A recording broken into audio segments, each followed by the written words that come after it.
Hello, awesome human. Welcome to day 3. In day 1, we talked about what's important to you. In day 2, yesterday, you looked at writing down your top 3 core values.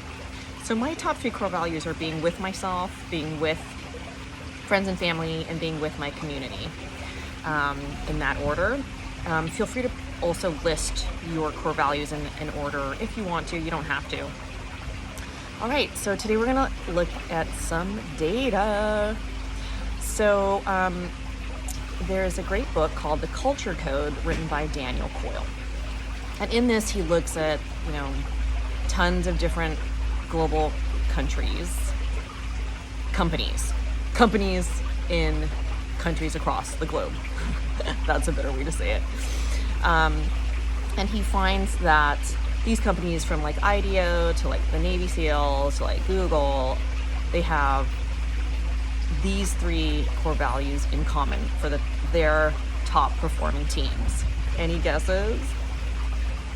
So the first one is, and in no particular order, purpose.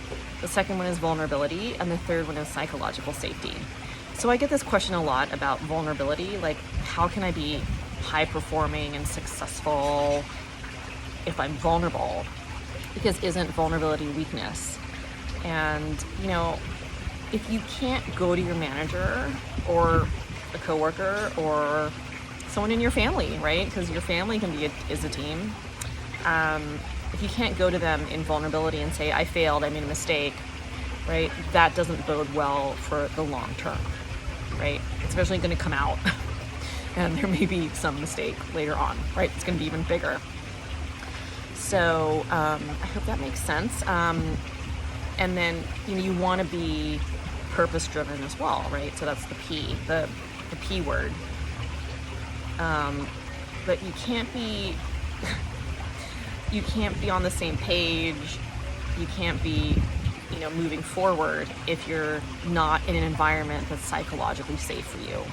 Okay.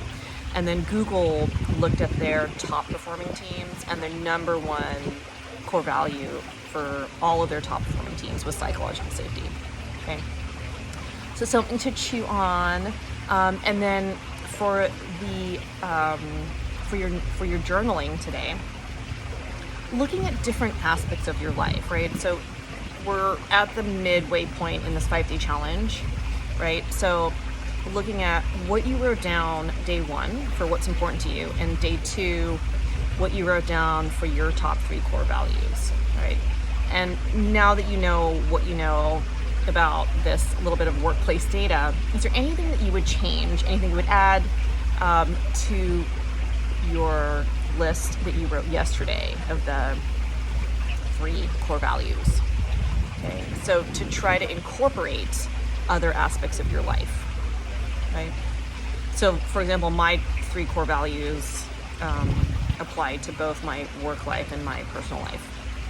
Okay? Hope that helps, and then we'll see you in day 4 tomorrow. Bye for now.